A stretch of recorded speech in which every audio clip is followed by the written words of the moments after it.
마태복음 7장 13절에서 14절 같이 합독하십니다. 시작. 좁은 문으로 들어가라. 멸망으로 인도하는 문은 크고 그 길이 넓어 그리로 들어가는 자가 많고 생명으로 인도하는 문은 좁고 길이 협잡하여 찾는 자가 적음이라. 아멘. 오늘 이제 부활주일입니다만은 제가 본문을 좀 따로 잡아서 이렇게 설교를 하려다가 이 말씀도 이제 부활과 연결이 되어 있기 때문에 그냥 이렇게 하려고 합니다. 그래서 우리가 이 땅에서 이 부활 믿음을 갖는다는 것 어떻게 보면 쉽지는 않습니다. 그러나 우리가 부활 믿음을 가지고 나가야 이제 우리 주님 재림하실 때 저와 여러분들이 천년왕국에 들어가서 천년 동안 주님과 왕노릇 할 줄로 믿습니다. 그러므로 늘 저와 여러분들의 믿음에 부활 믿음이 있고 또한 그 결과를 따라서 부활 삶을 살아가시기를 주님의 이름으로 축원을 드립니다. 우리가 이제 마태복음 5장에서 7장을 흔히 뭐라고 부르냐 하면 예수님의 산상수훈이다라고 이렇게 명합니다. 그것은 바로 예수님께서 산 위에서 하신 설교라고 해서 붙인 명칭입니다. 그래서 이제 한문으로 보면 몇산자의 윗상자, 그 다음에 드릴 숫자의 가르칠 훈, 그래서 산상수훈이다. 그러면서 이제 마태복음 5장 7장은 특히 이제 우리가 하나님의 자녀가 되었으면 적어도 이제 우리는 천국의 자녀, 천국의 시민인데 천국 시민으로서 지켜야 할 법에 대해서 이렇게 가르치신 내용입니다. 그러면서 이제 7장 28절에서 9절로 이렇게 산상수훈을 마무리하고 있습니다. 그러나 이제 실제적으로는 오늘 본문 13절로부터 27절까지를 결론적인 훈계라고 할 수 있습니다. 그래서 이제 13절부터 여러분들이 27절까지 보면은 우리 예수님이 13절로부터 27절까지는 무엇을 더 가르치시는 것이 아니라 이제 예수님이 그 앞에서 이렇게 가르치신 그 내용에 따라서 살라라고 하는 것인데 이제 13절로부터 27절까지는 그 네 가지로 결론적인 훈계를 말씀하고 있습니다. 근데 우리가 자세히 보면은 이 네 가지 결론적 훈계는 뭐냐면 각각 쌍을 이루어요. 이렇게 한 쌍씩 대조를 이루어서 그것을 말씀하고 있는데 그 네 가지 결론적인 훈계를 본다고 한다면 이제 오늘 13절, 14절을 봤던 내용은 이제 좁은 문과 좁은 길과 그 다음에 큰 문과 넓은 길을 이렇게 대조하고 있습니다. 그 다음에 이제 15절에서 20절까지는 좋은 나무와 못된 나무가 어떠한가를 이렇게 가르쳐 주시고 그 다음에 이제 21절에서 23절까지는 진정한 성도가 누군가 그리고 거짓 성도가 누군가 그리고 또 진정한 선지자가 누구이며 거짓 선지자가 어떤가를 이렇게 대꾸로 이렇게 교훈하고 있습니다. 그 다음에 이제 마지막 24절에서 27절까지는 지혜로운 건축자와 어리석은 건축자가 이렇게 서로 비교되고 있습니다. 그러니까 서로 이렇게 한 쌍씩 대꾸로 해서 비교를 하고 있습니다. 그러니까 오늘 이제 본문 말씀도 좁은 문, 좁은 길, 그것과 이제 큰 문, 넓은 길과 이렇게 대꾸를 해서 가르치고 있는데 이제 우리가 여기서 좀 알 수 있는 건 뭐냐면 자, 예수님의 말씀에 대하여서 현실적으로 나타날 수 있는 두 가지 상반된 그런 이렇게 반응을 각각 기록하여서 어떤 것이 예수님께서 원하시는 제자로서 이렇게 합당한 삶인지를 이렇게 밝히며 그래서 이제 예수 믿는 우리들로 하여금 바른 선택과 더불어서 실천적 신앙을 촉구하고 있는 내용입니다.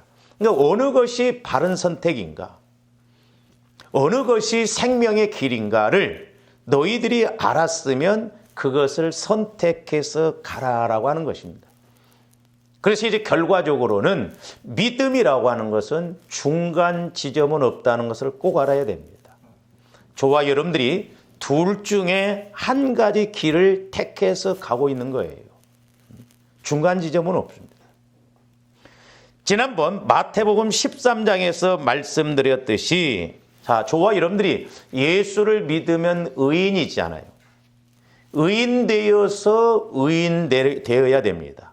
그러니까 예수를 믿어서 우리는 알곡신앙, 의인 중에 의인으로서 신앙생활에서 우리 주님 재림하실 때 저와 여러분들이 첫째 부활에 들어가는 천년 왕국에 들어가는 그런 신앙생활이 되어야 돼야지 예수는 믿었는데 의인 중에 악인이 되어서 즉 예수 믿고 쭉정이 신앙이 되어서 우리가 상급받는데 우리가 들어가지 못한다고 한다면 이건 보통 문제가 아닙니다.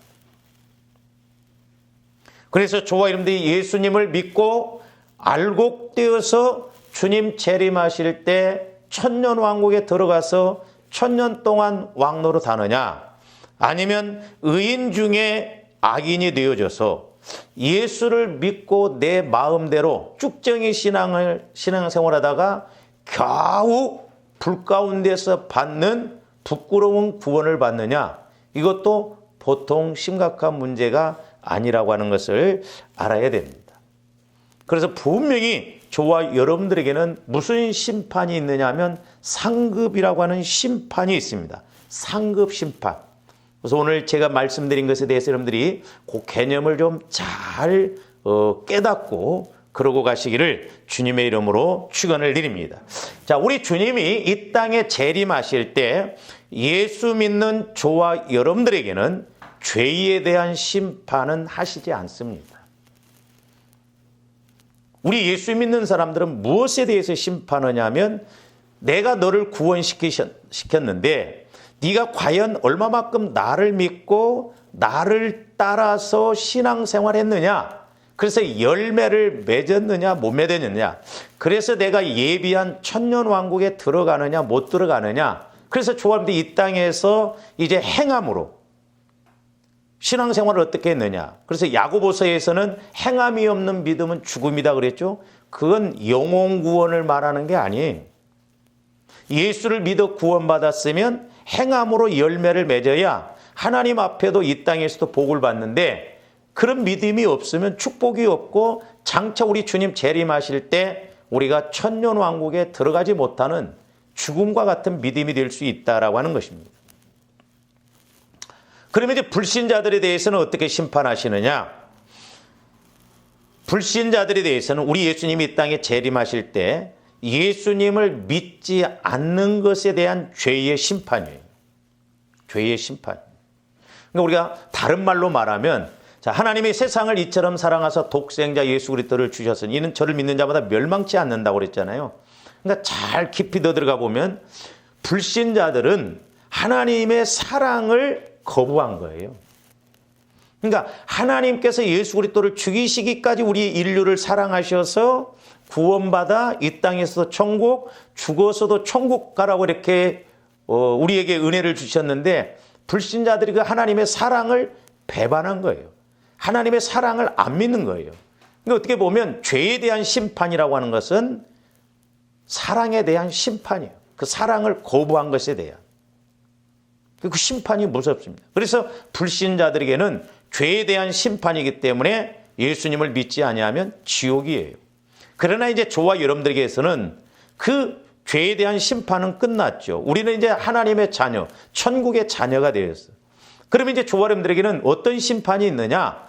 내가 어떤 영혼으로 영원히 보낼 것이냐? 이제 어떤 영혼으로 보낼 것이냐? 그게 상급 심판이다.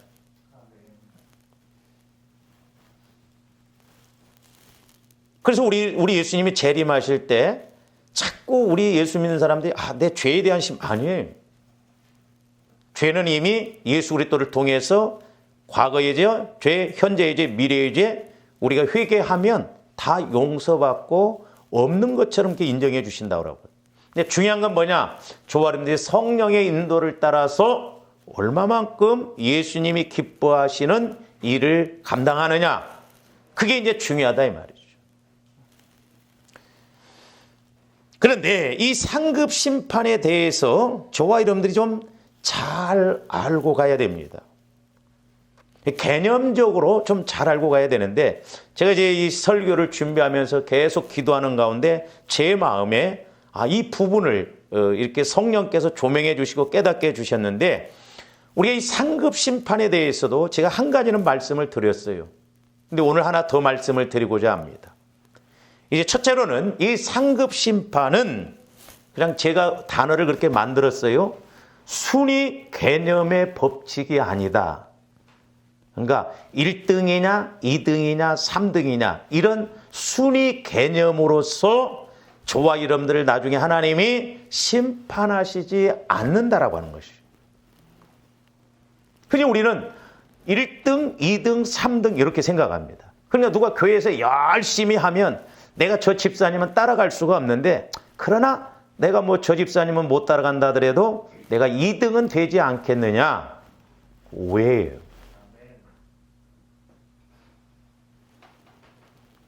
그렇다고 해서 상급은 1등만 받는 것이 아닙니다. 천국의 신앙은, 상급의 신앙은 1등 개념이 아니에요. 우리가 이런 것도 좀 오해하면 안 됩니다. 근데 왜 우리가 이렇게 생각하느냐? 자꾸 육신적으로 또 수평적인 사람과의 관계로 생각하니까 그래요. 그러니까 누가 열심히 신앙생활하면 내가 저 사람은 못 따라간다. 그렇기 때문에 나 1등은 안 되겠다. 나 2등 정도에서 가야 되겠다. 이게 자꾸 육신적이고 수평적인 관계 속에서 우리 신앙을 자꾸 이렇게 평가하고 판단하는데 그게 아닙니다. 천국은 1등 개념이 아니에요. 그리고 순위 개념 1등, 2등, 3등으로 천국에서 매겨지는 게 아닙니다.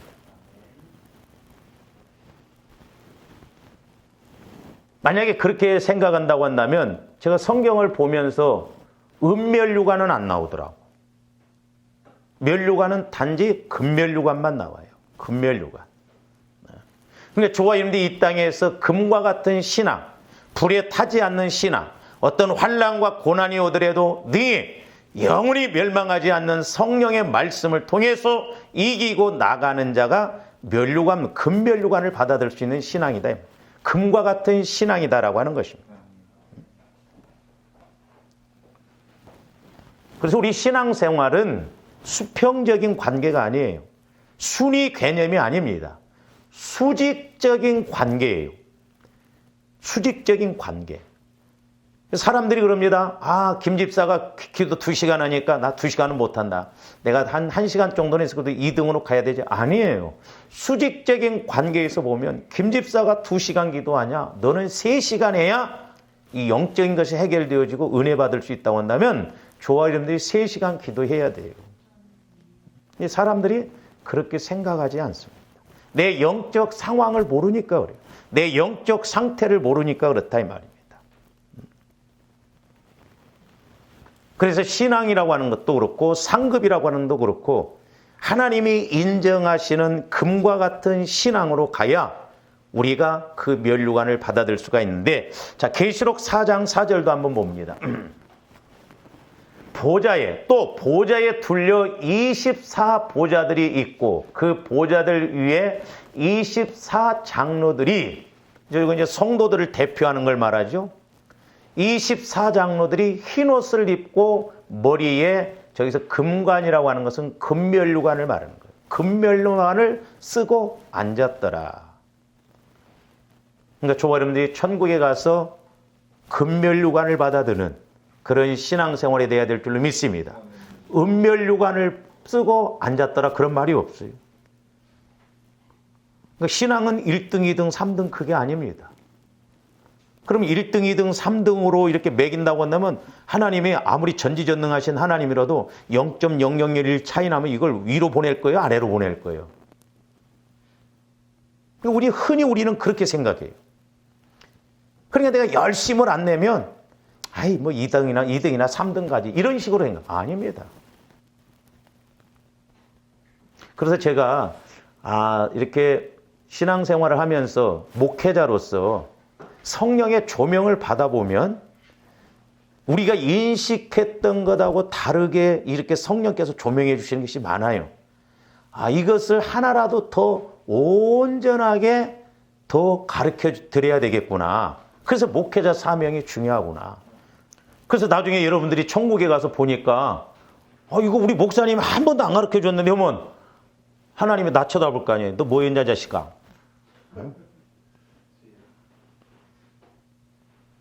그 이제 천국에 가서 여러분들이 나를 바라본 것이 아니라 내가 여러분들을 바라봐야지. 그때 부활주일날 뭔 설교였다.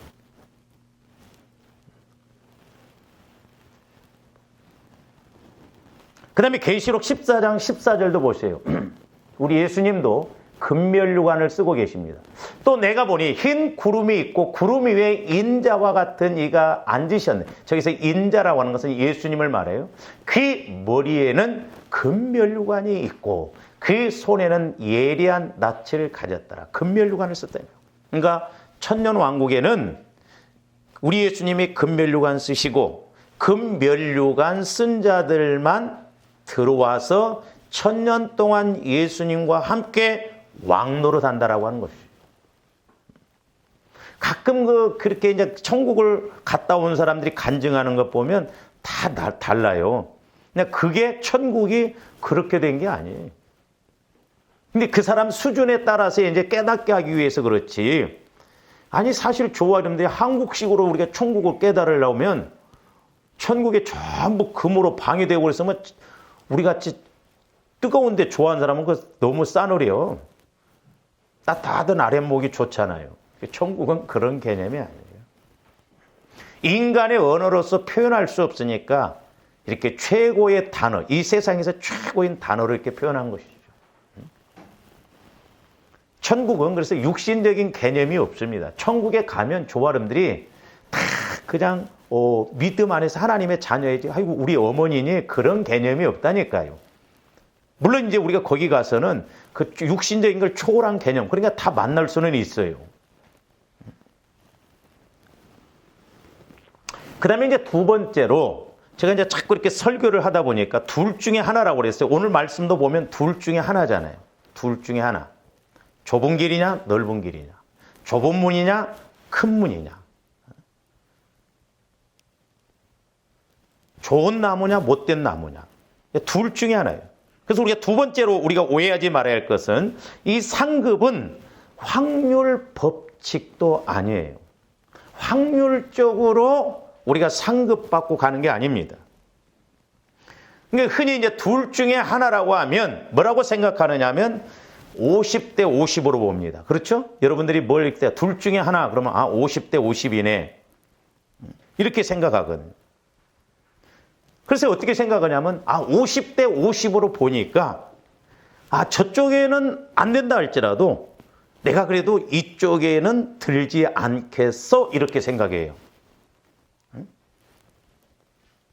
50대 50이니까 내가 심판받는 데는 안 가고 그래도 이렇게 심판받지 않는 이쪽으로 가지 않겠느냐 이렇게 생각을 하고 스스로 띠를 띱니다. 상급은 확률에 따라서 50대 50으로 받는 게 아닙니다. 둘 중에 하나니까 내가 선택권이 여기 아니면 이곳이겠지 그게 아니에요. 우리가 이 의미도 좀 잘 깨달아야 될 줄로 믿습니다. 제가 이것을 그래서 다시 이렇게 3번, 4번을 어떻게 하면 설명을 좀 잘할까? 제가 언어가 짧다 보니까 좀 쉽게 여러분들에게 이 설명을 해줘야 하는데 그렇지 못해요. 그래서 이 신앙생활이라는 거 우리가 세 번째로 좀 알아야 할 것은 신앙생활도 마찬가지고 상급도 마찬가지입니다만은 신앙생활이나 상급받는 것은 순위 개념으로 이루어지는 것도 아니고 확률 따라 되는 것도 아니고, 그러면 우리가 무엇을 따라 되느냐? 오직 생명의 성령의 법을 따라서 결정되어진다는 걸 알아야 돼요. 그래서 오늘 또 좁은 문으로 들어가라는 거예요. 생명의 길은 좁다는 거예요.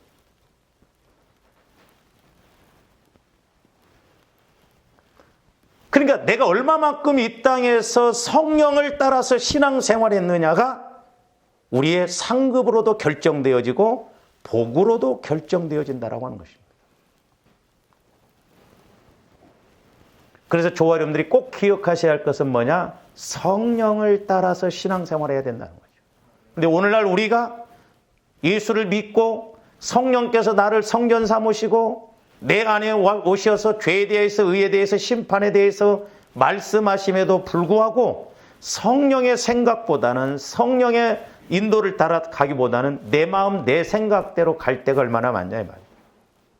그래서 제가 수요일 날 요즘 계속 이제 설교하는 게 뭐냐면, 우리 마음뿐만 아니라 육신에까지도 예수님이 지배하는 그런 신앙이 된다고 한다면 얼마나 우리가 힘있게 가겠냐 이 말이죠. 문제는 우리 마음과 육신이에요. 이 마음과 육신이 아직 성화가 안 이루어지고 예수님의 지배를 못 받다 보니까 예수는 믿지만 내 마음과 내 육신이 주인이에요. 그래서 어린아이 신앙으로 간다 이 말이에요. 그래서 좀 여러분들이 유튜브도 지속 반복적으로 좀 들으시기를 주님의 이름으로 축원을 드립니다. 아예 듣지 않는 사람들도 있는 것 같아요. 저도 제가 설교해놓고 유튜브를 제가 들으면서 저도 깨닫고, 어떤 때는 성령을 통해서 내 영혼에서 받으면 이 기가 막힌 말씀인데 교만한 것 같지만 그게 아니라 야 이게 이건데 이렇게 생각할 때가 있거든요. 그래서 저와 여러분들이 성령을 따라서 신앙생활을 했느냐 그렇지 못했느냐에 따라서 이 땅에서의 복도, 성령을 또한 따라서 신앙생활해야 그것이 영원한 것이기 때문에 영원한 때의 상급으로 결정되어지는 것이죠. 그래서 갈라디아서 5장 25절에 뭐라고 그랬습니까? 만일 우리가 성령으로 살면, 무엇으로 살면? 성령으로 살면 성령으로 행하라는 거예요. 너희들이 성령으로 산다고 한다면 성령을 따라서 행하라. 그리하면 이 땅에서도 마귀 역사, 죄의 문제도 해결되어지고 장차 영원한 때 상급받을 때 우리가 첫째 부활에 참여해서 천년왕국에 들어가는 복을 받는 그런 존재가 된다라고 하는 것입니다. 근데 오늘 안타깝게도 성령 하면서 의외로 성령의 인도를 받지 못하고 신앙생활하는 사람들이 부지기수예요. 이게 비극이에요, 비극. 그 원인을 우리가 알고 우리는 날마다 성령의 인도를 받는 조합들이 되어야 될 줄로 믿습니다. 그래서 자, 확률적으로 보면 둘 중에 하나이지만 잘 보세요. 그것이 내가 성령의 인도를 따라서 갈 때 50대 50이 될 수도 있어요. 이해를 잘 하시기를 바랍니다. 그러니까 성령의 인도를 받는 사람하고 못 받는 사람이 50대 50으로 이렇게 나눠질 수도 있어요. 그러나 잘 보세요. 우리가 그러니까 확률적인 것이 아니라고 하는 것이 뭐냐면, 자, 50대 50으로 본다고 그러죠. 그러니까 50대 50이면 100이죠. 그러니까 둘 중에 하나. 그러면 50대 50. 우리는 흔히 이렇게 둘로 나누잖아요. 절반으로. 2분의 1로. 근데 자세히 우리가 이렇게 생각해 보면 그 50대 50이라고 하는 것이 확률적으로 보면 둘 중에 하나라고 하는 것이 이쪽은 하나가 되고 이쪽은 99가 될 수 있다 이 말입니다. 뭔 말인지 이해가 돼요? 아멘들도 안 하는 거예요. 이해가 안 돼? 그러니까 100으로 볼 때 100. 자, 예를 들어서 성도들이 100 있다. 100명이 있다.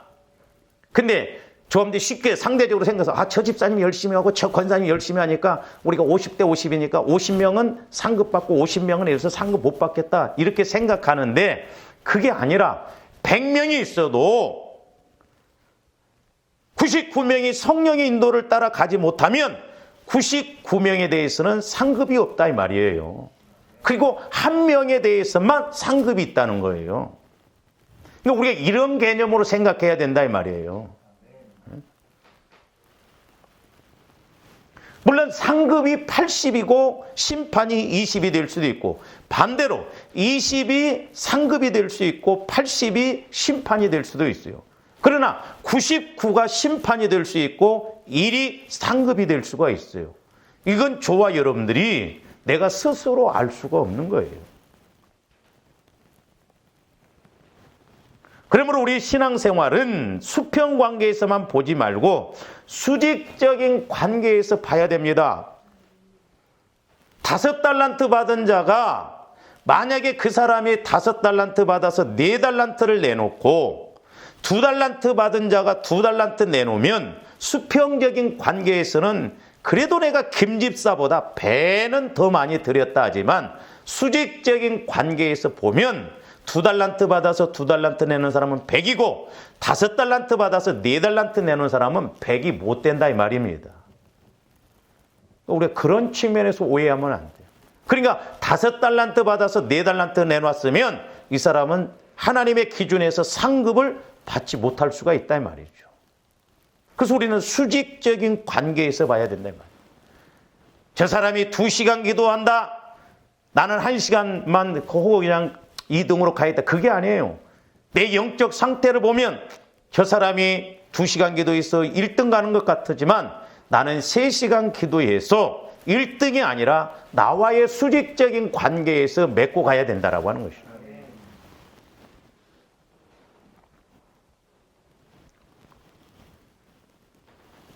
그래서 성령께서 내게 주시는 메시지가 뭔가? 하나님과의 관계에서 우리는 자꾸 사람과의 관계에서 보지 말고 하나님과의 관계에서 봐야 된다라고 하는 것입니다. 그러니까 99명이 앉아있다고 해서 내가 앉아있으면 안 돼요. 남들이 저렇게 한다고 해서 우리도 같이 하면 안 됩니다. 남들이 평안하고 할 때, 남들이 저렇게 쉬고 있을 때 나라도 나는 이 영적인 문제라도 해결하기 위해서 그렇게 했어야 되는 거예요. 저도 그래서 비록 코로나가 와서 막 정부에서는 이렇게 하고 그러지만 이 예배를 끊치지 않기 위해서 너무너무 중요하기 때문에 몸부림을 쳐보는 거예요. 그 영적인 줄기를 놓치지 않으려고 몸부림 치는 거예요. 어떻게 보면 얼마나 좋아요. 예배 안 드리고. 그럼 목회자인 저도 얼마나 평안해요. 그게 아니더라 이 말이죠. 제가 잘했다고 그런 것이 아니라 제가 그런 중심을 갖고 이렇게 가려고 하니까 성령께서도 아시더라고. 사람도 그러잖아요. 여러분들이 힘들 때 도와주고 그러면 야 그래도 참 고맙다. 그 인식이 되어지잖아요. 우리가 어려울 때일수록 믿음으로 하려고 하면 하나님도 다 아셔요. 다 내 탓이요. 다 내 탓. 그냥 뭐 쉽게 이렇게 가서면 복 받으려고 아니에요. 마귀가 가만히 두지를 않습니다. 그러니까 몸부림치는 거예요. 힘들지만 그 줄기를 안 놓치려고. 왜? 이 땅에서 문제 해결과 복 받는 문제뿐만 아니라 상급과도 연결이 되어 있기 때문에 그렇다 이 말이죠. 자, 그래서 우리가 고린도전서 9장 23절에서 27절도 한번 보셔요.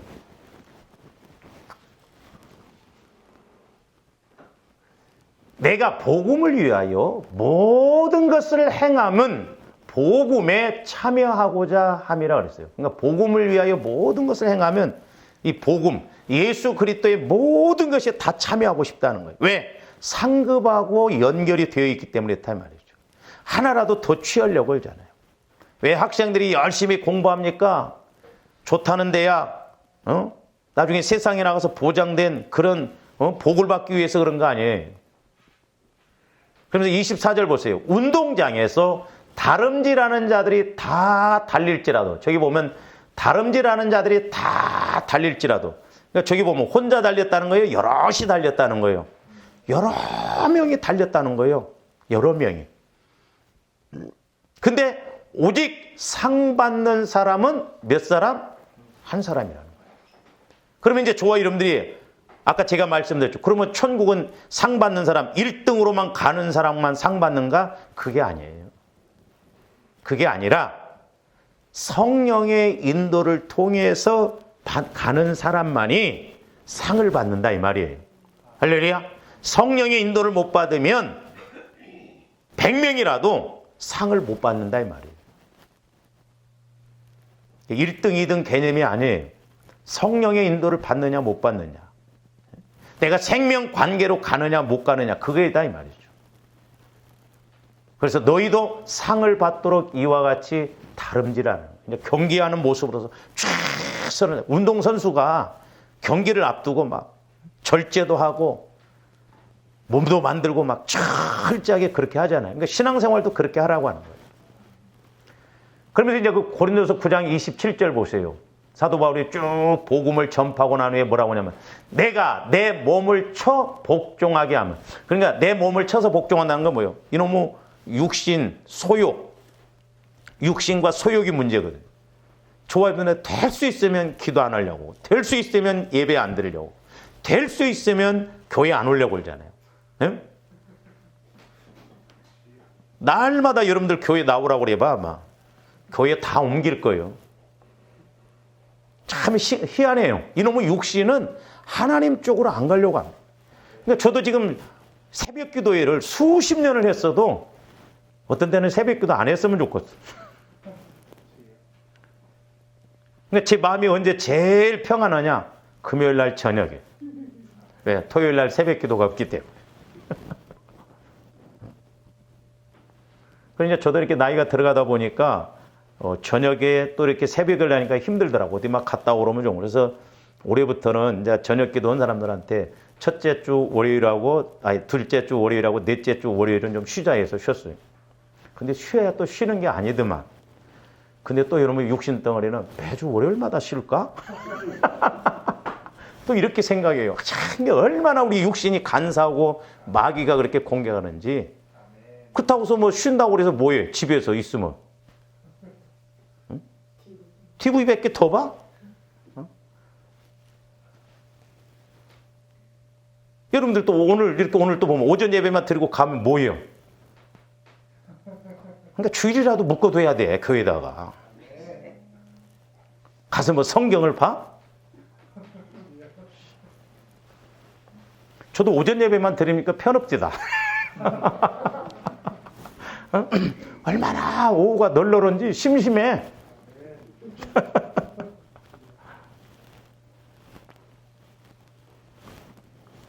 그러니까 도리어 버림을, 근데 저기서 보면 내가 남에게 전판 후에 자신이 도리어 버림을 당할까 두려워함이로다.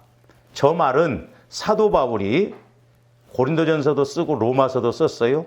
로마서에 보면 믿으면 구원받는다, 믿으면 의인이다 그랬거든요. 그러면 사도 바울이 지금 저 말이 자기가 복음을 전파한 후에 지옥 간다는 소리예요? 아니에요. 사도 바울 보세요. 3층까지 갔다 왔어요. 얼마나 열심을 다해서 신앙생활을 했습니까?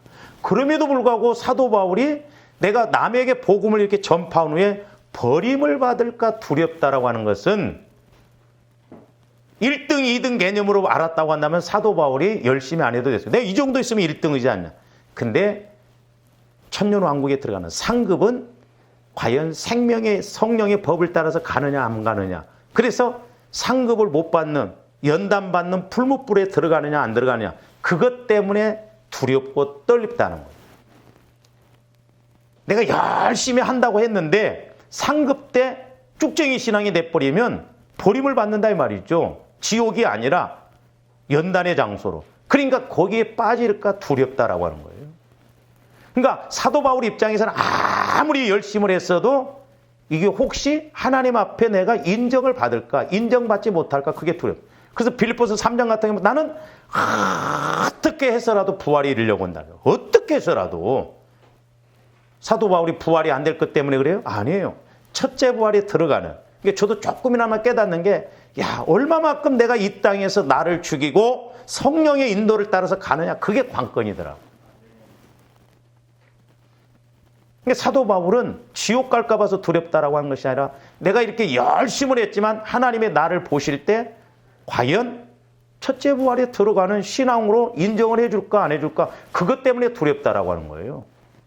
그래서 그렇게 인정 못 받고 버림을 받으면 그게 두렵다라고 하는 거예요. 근데 조아님들이 그런 신앙생활 생각을 갖고 신앙생활을 합니까? 예수 믿으면 됐지?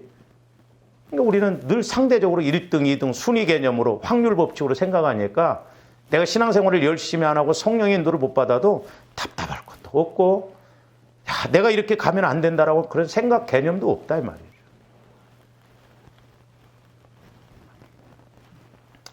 그 다음에 마태복음 13장 지난번에 봤던 우리가 48절에서 49절도 보세요. 그물에 가득함에 물가로 끌어내고 앉아서 좋은 것은 그릇에 담고 못된 것은 내보내는. 그러니까 저것도 둘 중에 하나죠. 그러니까 성경에 보세요. 전부 둘 중에 하나예요. 그렇다고 해서 우리가 확률적으로 50대 50이다 이렇게 보면 안 된다 이 말이에요. 1대 99가 될 수 있어. 50대 50이. 둘 중에 하나이지만 세상 끝에도 이러하리라 천사들이 와서 의인 중에서 악인을 갈라내요 그랬어요. 풀무불에 던진다고 했어요. 그러니까 만약에 우리 예수님이 재림하셔서 저 말씀대로 심판한다고 하실 때 둘 중에 하나이지만 저와 여러분들이 전부 의인 중에 악인이 될 수도 있는 거예요. 네? 그러니까 좋은 것이 없다면, 좋은 물고기가 없다고 한다면 100마리의 고기를 잡았다 할지라도 어부 입장에서는 어떻게 해요? 버려요. 그래서 지난 시간에도 말씀드렸잖아요. 천국에 우리가 상품으로 만나고 한다면 쓰임받을 상품 가치가 있어야 된다 이 말이죠. 그러니까 좋은 것이 없으면 다 버릴 수도 있고 좋은 것이 다 있으면 다 취할 수도 있다. 그리고 좋은 것이 한 마리만 있다면 한 마리만 취하고 좋지 못한 고기가 있다고 한다면 많은 것이라도 버려버린다 이 말입니다. 그런 개념에서 둘 중에 하나로 생각해야 돼. 그렇기 때문에 조금더 성령의 인도를 받아서 과연 내가 의인 중에 의인으로서 알곡으로서 상급받는 신앙이 되는가 늘 그렇게 점검해야 된다 이런 거죠. 그러니까 이렇게 좋은 것이 한 마리만 있으면 한 마리만 남고 99마리는 예를 들어서 버릴 수도 있고 반대로 99마리가 좋으면 99마리는 그릇에 담고 한 마리만 버림을 당할 수도 있다.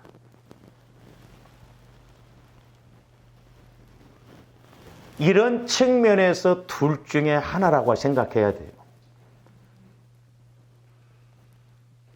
그러니까 많은 사람이 있다 할지라도 그 많은 사람이 둘 중에 하나인데 1000명이라고 하면 999명이 버림을 받을 수도 있고 한 명이 좋은 그릇에 담겨질 수도 있다라고 하는 것이죠.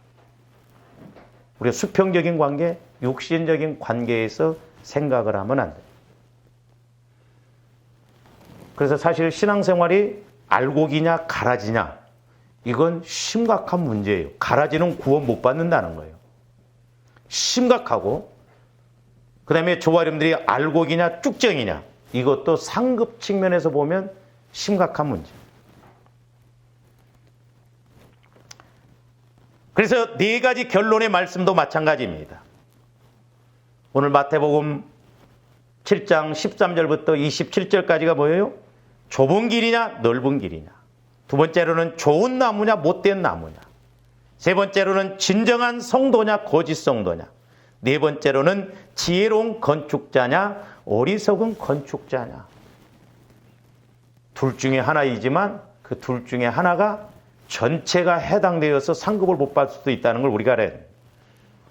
그래서 우리가 마태복음 25장에서 보면 지혜로운 5처녀와 미련한 5처녀도 마찬가지죠. 달란트 비유에서도 보면 충성된 종과 악한 종. 그 다음에 세 번째 비유에서도 양과 염소의 비유도 마찬가지. 둘 중에 하나예요.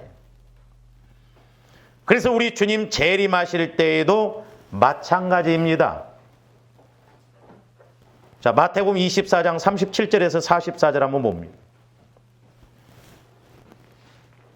노아의 때와 같이 인자의 임함도 그러하리라. 홍수전에 노아가 방주에 들어가던 날까지 사람들이 먹고 마시고 장가들고 시집가고 있으면서 홍수가 나서 그들을 다 멸하기까지 깨닫지 못하였으니 인자의 임함도, 그러니까 우리 예수님 재림하실 때도 마찬가지로 그때 두 사람이 밭에 있음에 한 사람은 데려감을 당하고 한 사람은 버려둠을. 그러니까 저것을 이제 우리는 아까 확률적인 법칙으로 보니까 50대 50으로 보는데 저는 저것을 쉽게 표현해서 한쪽은 데려감을 당하고 한쪽은 데려감을 당하지 못한다.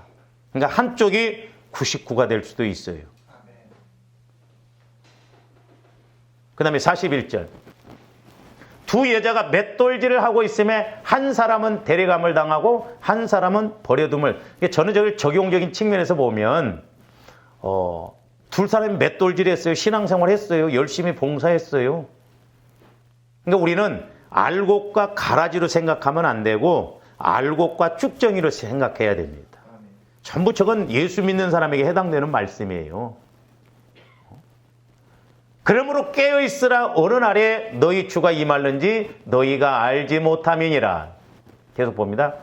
너희도 아는 바니 만일 집주인이 도둑이 어느 시각에 올 줄 알았더라면 깨어있어 그 집을 뚫지 못하게 하였으리라.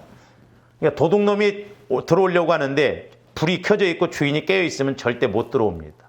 우리의 영적인 도둑놈은 누구예요? 마귀예요. 그러니까 조합원들이 성령의 인도를 받아야 깨어있는 것이더라고요. 그래야 마귀가 공격을 못해요. 그러니까 우리가 성령의 인도를 받아야 도둑놈이 오는 줄도 알고 우리 예수님이 재림하실 때 상급도 주시겠구나. 이런 주인과의 관계를 알아서 간다 이 말이죠. 그래서 이러므로 너희도 준비하고 있으라. 생각하지 않는 때에 인자가 오리라. 준비하고 있으라는 거예요. 언제든지 우리는 영적으로 준비하고 있어야 돼요. 내가 언제 죽을지도 몰라요. 올 때는 순서적으로 왔지만 갈 때는 순서가 없어요. 우리가 숨을 쉬고 있으니까 살아있는 것이지 살았다고 할 것도 없더라.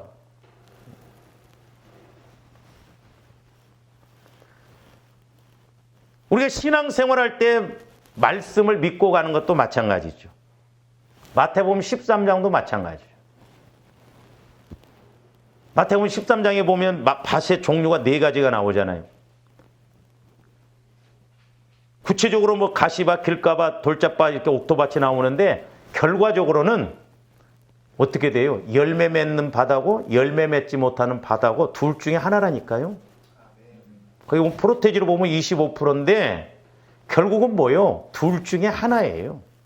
나머지 3밭은 잠깐 은혜 받아서 신앙생활하고 막 이런데 환란이 오거나 오면 넘어져 버리고 열매가 없는 자라고 해요. 둘 중에 하나다. 그래서 오늘 본문의 좁은 문, 좁은 길 비유도 2개 이렇게 병행으로 설명되어 있습니다. 하나는 긍정적인 내용으로 생명으로 인도하는 문과 길을 말하고 다른 하나는 이렇게 부정적인 내용으로 멸망으로 인도하는 문과 길을 말하고 있습니다. 여기서 우리가 잘 알고 가야 할 것은 생명으로 인도하는 문과 길은 좁다는 거예요. 육신적으로 생각하면 좁은 길, 좁은 문이 긍정적인 표현이 안 돼요. 그래서 싫어해요. 부정적인 거예요. 육신적으로는 좁은 문, 좁은 길을 싫어합니다. 그래서 이스라엘 백성들도 뭘로 원망했어요? 길을 갖고 원망했어요. 길.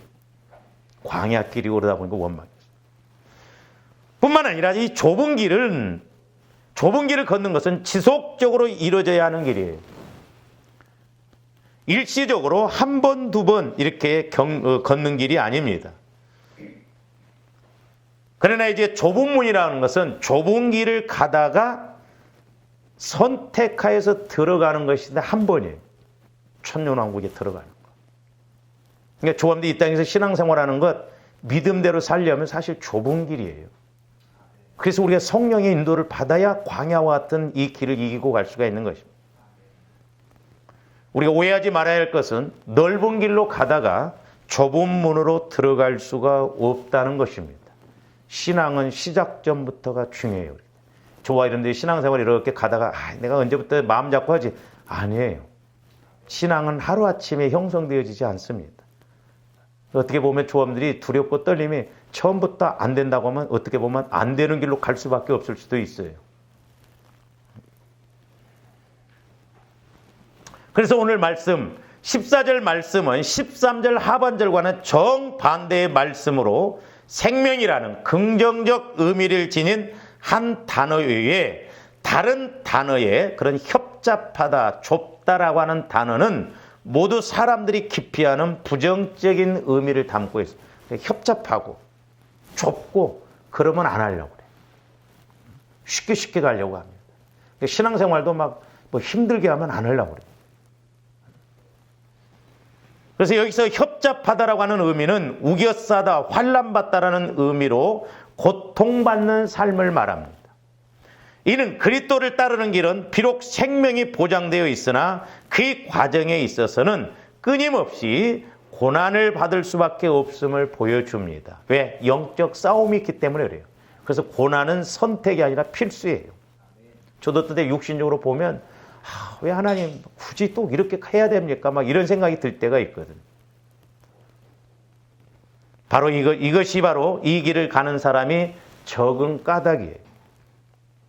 반대로 멸망으로 인도하는 문은 크고 길이 넓다라고 했습니다. 넓다라는 뜻은 땅이란 뜻의 합성어로 이렇게 거칠 것이 없는 광활한 땅을 말해요. 이처럼 넓은 땅은 자기 뜻을 펼치기에 좋고 앞에 가로막는 것이 없는 넓은 땅이기에 많은 사람들이 이 길을 선택한다라고 하는 것입니다. 그러나 이러한 선택은 결국에는 인생을 멸망으로 이끄는 것이기 때문에 아무리 좋고 편해 보인다 할지라도 단호히 거부해야 돼요.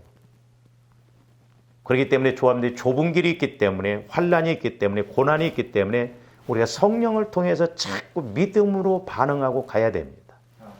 이 말씀을 하고 마칩니다. 누가복음 13장 22절에서 27절 한번 보십시오.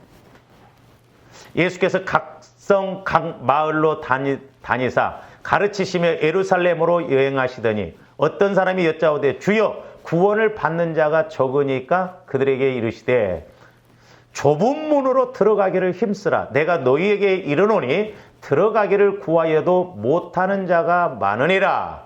집주인이 일어나 문을 한번 닫은 후에 너희가 밖에 서서 문을 두드리며 주여 열어주소서 하면 그가 대답하여 이르되 나는 너희가 어디서 온 것인지 온 자인지 알지 못하노라 하리니. 자 보세요. 제가 말씀드렸어요.